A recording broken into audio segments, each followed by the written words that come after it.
depois, a Ana me contou sobre uma conversa que ela ouviu entre o casal. A dona Isabela estava falando que ele implicava muito comigo, que eu era uma boa governanta e que dificilmente eles iriam encontrar alguém com a mesma dedicação. Mas que a situação estava ficando insuportável e ela não aguentava mais ver o marido nervoso por coisas tão pequenas, que aquilo estava começando a interferir na relação deles. Ela sugeriu então que ele me demitisse, já que apesar dos pesares, ele não estava feliz com o meu trabalho. E assim que ela sugeriu isso, ele prontamente disse que não faria isso de jeito nenhum. Foi categórico ao dizer que eu não poderia ir embora. Ela estranhou, afinal, se ele não estava contente com o meu trabalho, por que continuar com algo que não estava dando certo? Ele disse que não iria me demitir e que ia fazer o possível para se policiar. Eu achei aquela conversa bastante estranha. Por mais que eu pensasse, eu não conseguia entender o que se passava na cabeça daquele homem.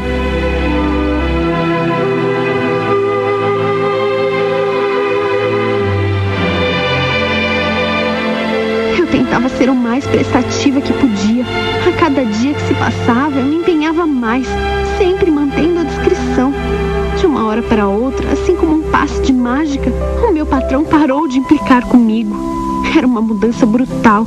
Ele voltou a ser aquela pessoa que eu conheci quando cheguei aqui. Falava baixo comigo, agradecia quando eu fazia alguma coisa por ele, apesar de mal olhar para mim. Eu notei que a dona Isabela estava achando tudo aquilo estranho. Ela me olhava com cara de quem desconfiava de alguma coisa e por várias vezes chegou a me perguntar se eu estava escondendo alguma coisa que ela deveria saber.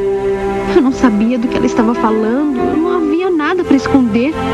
Assim como ela, eu também ficava intrigada de ver como ele podia agir de modos tão diferentes em tão pouco tempo. O que será que acontecia com esse casal?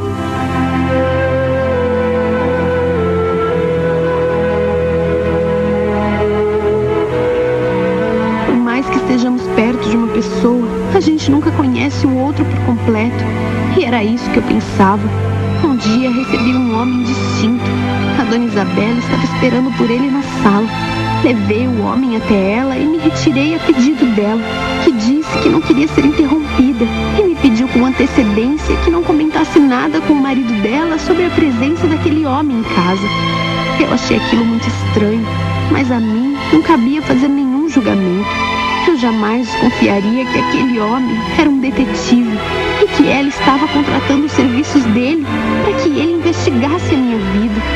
O que eles afinal queriam comigo? Eu havia conseguido esse trabalho do nada.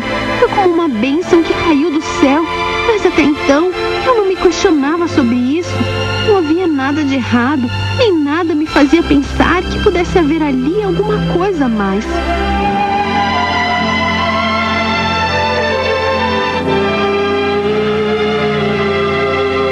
Meses depois, eu tive uma forte gripe e fiquei uma semana de cama. Quando eu voltei às minhas funções, comecei a ter alguns problemas. Eu sentia muitas dores no começo. Achei que era tudo decorrente da gripe, mas aquilo apenas se agravava. Os meus patrões começaram a notar que algo não ia bem comigo. Eu fazia de tudo para disfarçar. Nunca fui de procurar médicos. Sempre deixei para fazer isso quando não havia mais alternativas. A dona Isabela chegou a chamar o médico da família ao me ver tendo uma crise de dor de estômago terrível. Ele me examinou e disse que eu deveria ficar de repouso e me pediu para fazer vários exames. Eu fiquei com medo. Será que eu tinha alguma coisa grave que eu desconhecia? Ele me disse que sem os exames não poderia fazer nenhuma previsão, mas que por hora eu deveria me esforçar o mínimo possível. Eu comecei a ficar preocupada. Como é que eu ia trabalhar? Por sorte, a minha patroa disse que faria o necessário para descobrir que tipo de doença eu tinha e que eu não deveria me preocupar com o trabalho. Eu comecei a fazer uma série de exames. Enquanto isso, fazia serviços mais leves. A Ana me ajudava com algumas coisas e eu sabia que eu deveria ficar em repouso, mas eu não conseguia ficar o dia todo deitada. Não me sentia bem, eu estava ali para trabalhar. Eu me lembro do dia em que aquele homem voltou e se trancou com a minha patroa na sala. Ela nunca me falou quem ele era. A única recomendação era que eu jamais mencionasse que ele esteve em casa para o Sr. Hugo. Eu mal sabia que ele estava investigando a minha vida. Mal sabia que naquele dia ele revelava para minha patroa algo que nem eu mesma sabia.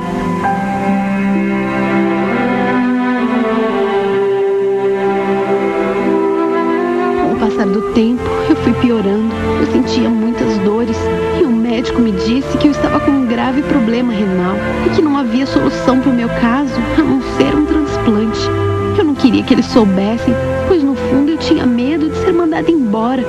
O que seria da minha vida longe daquela casa? Aos poucos eu fui me acostumando. Ali eu encontrei uma segurança que eu nunca tive em outro lugar.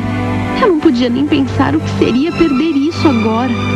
O meu patrão parecia calmo demais para o meu gosto. Ele me tratava com muito respeito. Era um extremo comparado a toda aquela implicância de meses atrás. Às vezes ele me olhava fixamente. Eu não entendia por que ele fazia isso. A minha maior preocupação era que ele não soubesse da minha doença. Eu tinha que dar um jeito de melhorar. Será que o transplante era mesmo a única solução?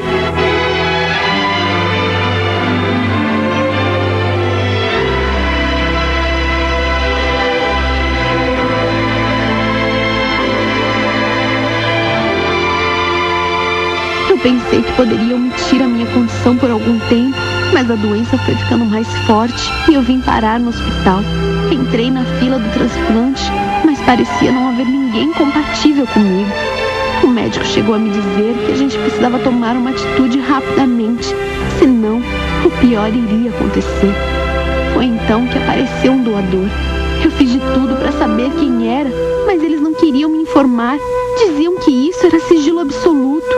Durante todo o tempo que passei no hospital, a minha longa recuperação, a dona Isabela vinha me visitar diariamente. Eu passei por maus momentos naquele hospital, mas o carinho daquela mulher, a dedicação que ela tinha a mim, era uma coisa inédita na minha vida, que me deixava muito emocionada. Como eu podia agradecer tudo que ela estava fazendo por mim? O meu patrão não apareceu nenhuma vez, e olha que eu fiquei internada por quase 2 meses.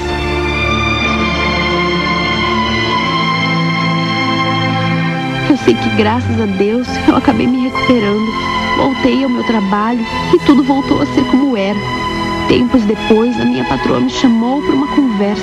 Queria saber como eu estava me sentindo e decidiu abrir o jogo comigo.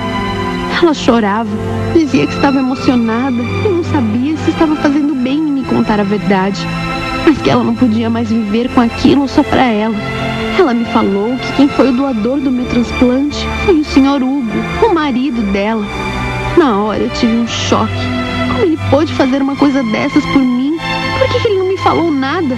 Por que nunca foi me visitar no hospital? E foi aí que ela me contou que havia descoberto tudo, mas eu não sabia do que ela estava falando. Quando ela me perguntou sobre minha vida há exatos 42 anos atrás, eu não entendi o que ela queria dizer. Demorou um pouco até que eu me tocasse, mas os fatos vieram à minha mente e ela me lançou um olhar de cumplicidade. Ela acabou me contando tudo e foi assim que eu descobri que o Hugo era o filho que eu tinha abandonado quando engravidei de um homem que me abandonou.